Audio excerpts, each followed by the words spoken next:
ठीक। शाह खावर, आपने ये बात सुनी सारी तैयब बलोच की कि कौमी बिल्कुल इसमें एक यूनिटी होनी चाहिए, सब कुछ होना चाहिए, लेकिन मेरा सवाल आपसे ये है कि सुप्रीम कोर्ट बग़ैर किसी को हेयरिंग दिए मसलन ये ऑर्डर पास कर सकती है? ये कानूनी और आइनी ऑर्डर होगा कि आप जी डॉक्टर ज़फ़र मिर्ज़ा को जी हटा दिया जाए, यानी ये जो एडवाइज़र रखना ये इख्तियार। मैं ये सवाल इसलिए कर रहा हूँ कि अभी पिछले दिनों जो इस्लामाबाद हाई कोर्ट और सिंध हाई कोर्ट के जो चीफ जस्टिस साहबान थे, उन्होंने जो सुओ मोटो लिए, उसको ये कहा सुप्रीम कोर्ट ने कि ये फ़ैसला करना होगा कि किसका क्या इख्तियार है, और आफत के दिनों में ये नहीं हो सकता कि लोग इख्तियारात से बाहर हो जाएं। तो आज जो ये सुप्रीम कोर्ट में जो प्रोसीडिंग हुई है उसमें ये इख्तियार सुप्रीम कोर्ट के पास है कि वो हुकूमत को कहे कि इसको एडवाइज़र लगाओ और इसको एडवाइज़र ना लगाओ? देखिए, सभी बात यह है कि जो 1973 का आइन जो है वो बड़ा वाज़ेह है, और उस आइन में जो है वो 3 पिलर्स हैं। एक रियासत के 3 सतून हैं, एक इंतज़ामिया है जो हुकूमत होती है, एक अदलिया है जो कि जुडिशरी है, और एक मुकन्नना पार्लियामेंट, चाहे वो वफाकी हो या सूबाई हो। और आइन पाकिस्तान में जो है वो हर एक इदारे की या हर रियासती सतून की अपनी अपनी हदूद और क़यूद जो है वो मुतय्यन हैं। और देखिए, बात यह है कि कानून साजी, आइन बनाना, कानून साजी करना, उसमें तरमीम करना, ये पार्लियामेंट का काम है, और उसके ऊपर उस पर अमल दरामद कराना जो है ये एग्जीक्यूटिव का, हुकूमत का काम है। इसी तरीके से जो लेजिस्लेचर कानून बनाएगी या जो आइन होगा उसकी मुताबिक जो है वो अदलिया ने फ़ैसले करने हैं, चाहे वो डिस्ट्रिक्ट जुडिशरी हो, चाहे वो सुपीरियर जुडिशरी हो। सुपीरियर जुडिशरी में हाई कोर्ट्स और सुप्रीम कोर्ट ऑफ पाकिस्तान और फेडरल शरीयत कोर्ट आती है। और इसमें इम्पॉर्टेंट बात ये है कि ये जो दो इम्पॉर्टेंट कंपोनेंट्स हैं, पार्लियामेंट और एग्जीक्यूटिव और इवन जुडिशरी, वो जब भी अपना फ़राइज़ मनसबी संभालते हैं तो वो एक हलफ लेते हैं। हर एक के अपना अपना हलफ जो है वो शेड्यूल में दिया हुआ है, और उसमें हर एक में एक चीज़ ज़रूर एक मुमासलत मौजूद है कि वो चाहे वो पार्लियामेंट के मेंबर है, चाहे वो अदलिया का है, चाहे वो गवर्नमेंट का नुमाइंदा है, वज़ीर है या वज़ीर आज़म है, वो ये कहता है कि मैं हर सूरत में आइन की पासदारी करूँगा और आइन को अपहोल्ड करूँगा। तो आइन में जब हदूद और क़यूद मुतय्यन हैं तो ये कोई भी इदारा अपने अपने डोमेन में रहकर ज़रूर काम करेगा। हाँ, कुछ चीज़ें ज़रूर हैं कि आइन में एक जो सुप्रीम कोर्ट ऑफ पाकिस्तान है उसकी एक ओरिजिनल ज्यूरिस्डिक्शन है आर्टिकल 184 के तहत। 184 की भी आगे ज़ेली शिक 3 है जिसमें उनके पास एक बहुत बड़ा इख्तियार है। वो ये है कि कोई भी सुप्रीम कोर्ट ऑफ पाकिस्तान अगर ये समझे कि कोई भी ऐसा इम्पॉर्टेंट क्वेश्चन जो है लोगों के बुनियादी हकूक़ के हवाले से किसी चीज़ में इन्वॉल्व है और उसका ताल्लुक़ मुफाद आमा से है, तो वो कोई किसी भी चीज़ के ऊपर एक कॉग्निजेंस ले सकती है, जिसको सुओ मोटो पावर्स भी कहते हैं। और वो हमेशा उस वक्त लेती हैं कि जब वो देखती हैं कि जो रियासत के दीगर सतून हैं, दीगर कॉम्पोनेंट जो हैं, वो शायद अपनी आइनी ज़िम्मेदारियाँ बएसन अंजाम नहीं दे रहे और उनको फिर स्टेप इन करने की जो है वो एक ज़रूरत महसूस होती है। लेकिन उसके अंदर भी हयूद व कयूद है। देखिए, बात ये है कि सुप्रीम कोर्ट ऑफ पाकिस्तान की ये एंजाइटी जो है या उनका एक कंसर्न वो जो हमें भी नज़र आ रहा है कि वो ये है कि सूबों में और वफाक में जो है एक रब्त नहीं है, उनमें कोऑर्डिनेशन की कमी है। और ये बात जैसे अगर एक आम शहरी को अच्छी नहीं लगती, मुझे भी अच्छी नहीं लगती, इसी तरह जजेस जो हैं वो भी इस माशरे का हिस्सा हैं कि इस वक्त जबकि एक इतना बड़ा एपिडेमिक का हम शिकार हैं, पूरी दुनिया शिकार है, हम शिकार हैं, और सारी इंसानियत जो है वो लॉकडाउन हुई है, आगे हमारे मुआशी मसाइल हैं, लोगों के और बहुत सारे मसाइल हैं। तो इस पे एक कौमी लेवल की पॉलिसी का होना मेरी भी ख्वाहिश है, एक आम लेमैन की भी ख्वाहिश है, एक एग्जीक्यूटिव के बंदे की भी ख्वाहिश है और एक जुडिशरी के मेंबर की भी। लेकिन कुछ चीज़ें ऐसी हैं कि जो हर एक की अपनी अपनी डोमेन है। अब ये सुप्रीम कोर्ट ऑफ पाकिस्तान जो है या कोई भी अदालतें जो हैं या ख़ास तौर पे सुपीरियर कोर्ट्स हैं, वो आर्टिकल 175 है, वो ये कहता है कि कोई भी अदालत, चाहे वो सुप्रीम कोर्ट ऑफ पाकिस्तान है, चाहे वो हाई कोर्ट्स हैं सूबों की,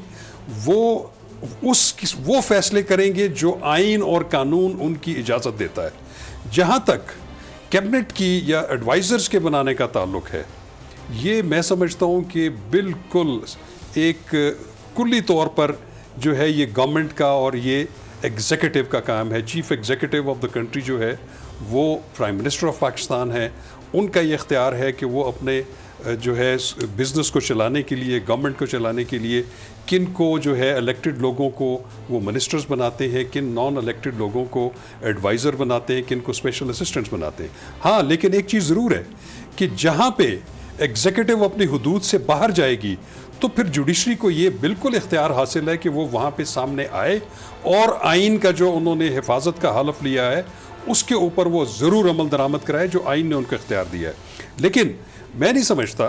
ठीक है, आप किसी के ऊपर, किसी की कारकर्दगी के ऊपर, हुकूमत की या किसी उसके फ़र्द के ऊपर आप एतराज़ ज़रूर कर सकते हैं, कंसर्न शो कर सकते हैं, बिल्कुल अच्छी बात है। लेकिन मैं नहीं समझता कि किसी को आप ये कहें कि आप डोमेन से बाहर की बात है। अगर वो ऐसा करेंगे तो मैं समझता हूँ कि आर्टिकल 175 जिसका मैंने जिक्र किया है वो इसकी इजाज़त नहीं देते, क्योंकि हर वज़ीर को, हर मुशीर को, हर ब्यूरोक्रेट को, किसी सिविल सर्वेंट को हटाने का जो इख्तियार है उसके मुतालिक उसका अपना अपना कानून और ज़ाब्ता मौजूद है, और उस कानून और ज़ाब्ते को जब तक फॉलो ना किया जाए तो मैं नहीं समझता कि किसी को इस तरीके से हटाया जा सकता है या हटाए जाने का हुक्म सादर किया जा सकता है।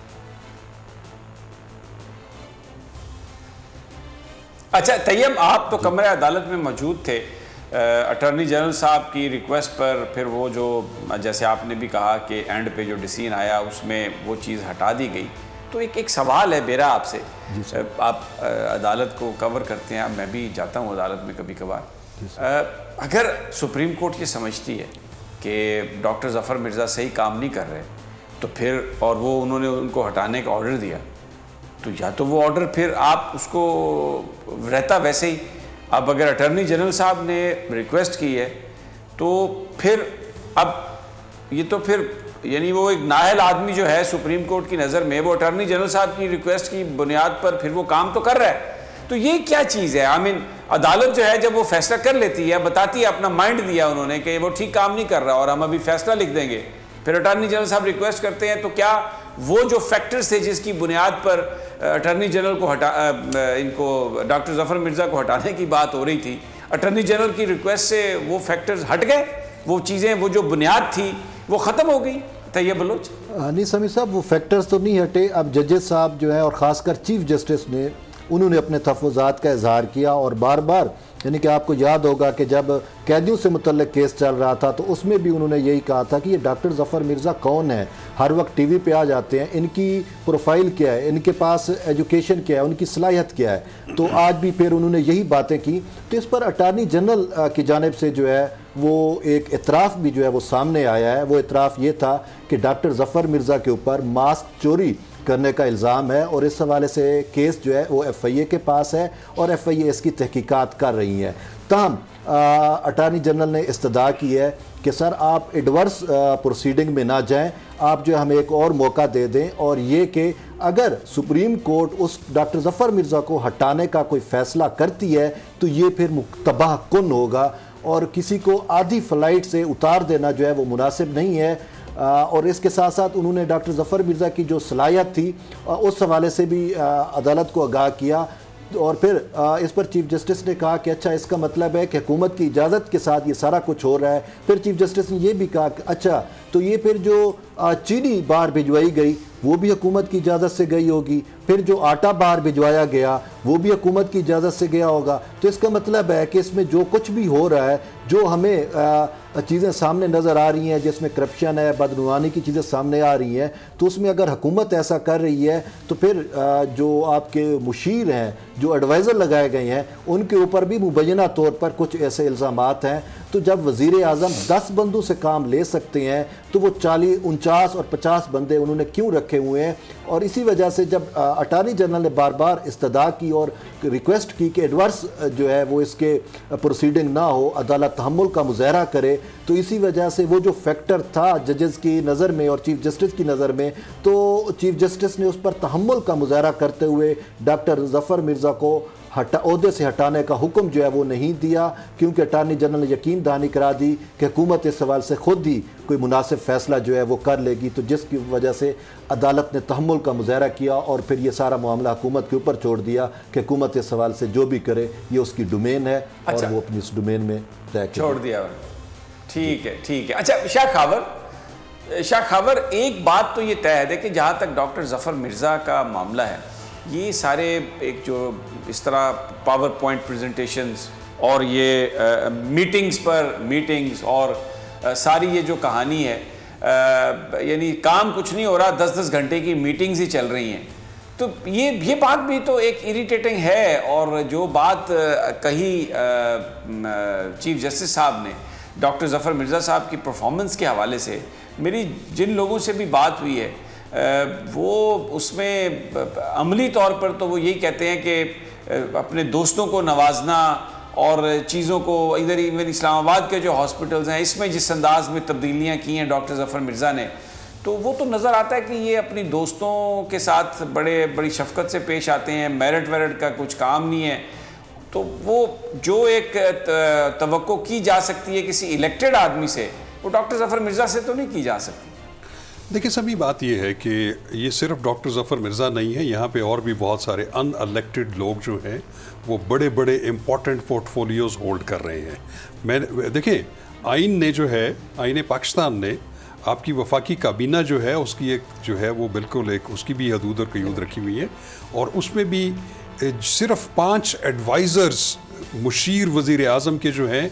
उनकी ज़िक्र मौजूद है कि आप ऐसे लोगों को जो कि हाईली क्वालिफाइड हैं, जो कि अपने उस फील्ड में बहुत ज़्यादा दस्तरस रखते हैं, उस पर उनका जो सानी नहीं है और वो इलेक्टेड नहीं है, तो इसलिए आईन पाकिस्तान ने 5 लोगों को मुशीर वज़ीर आज़म का, उनको वज़ीर आज़म जो है पोर्टफोलियो कोई भी दे सकते हैं, उनको राइट ऑफ ऑडियंस होता है पार्लियामेंट में, वो पार्लियामेंट में जाके खिताब भी कर सकते हैं, कैबिनेट का मेंबर होते हैं। लेकिन जहाँ तक special assistant to the prime minister का ताल्लुक है, इसकी आइन में कोई गुंजाइश मौजूद नहीं। इसकी गुंजाइश सिर्फ जो है वो रूल्स ऑफ बिजनेस है जो फेडरल गवर्नमेंट के हैं 1973 के, तो उसमें भी बहुत सारी ऐसी मिसालें मौजूद हैं, ऐसे जुडिशल प्रोनाउंसमेंट्स मौजूद हैं। जैसे सिंध हाई कोर्ट ने एक कॉग्निजेंस ली थी किसी रिट के ऊपर, रिट पिटिशन के ऊपर, उसमें जो बे इंतहा एडवाइज़र्स और special assistant to the chief minister Sindh रखे हुए थे उनको जाना पड़ गया था।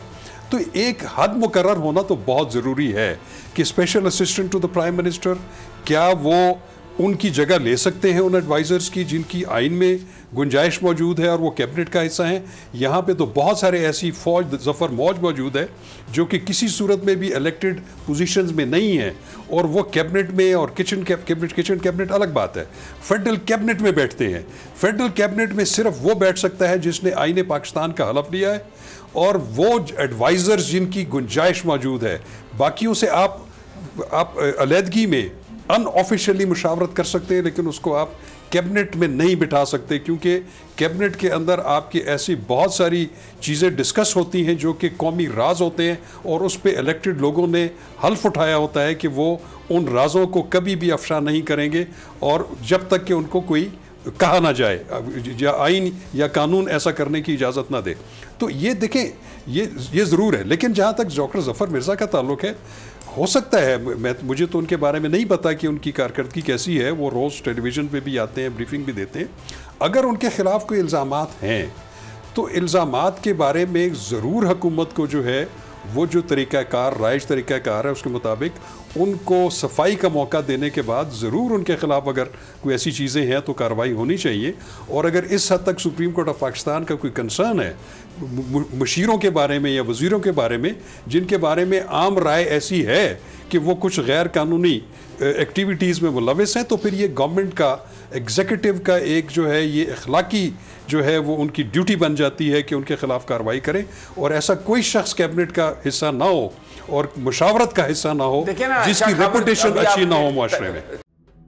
क्या कोरोना कयामत की निशानी है? क्या दज्जाल की आमद हो चुकी है? मसाजिद का खाली हो जाना, तवाफ का रुक जाना, कहीं दुनिया अपने इख्तिताम पे तो नहीं? या अल्लाह मदद।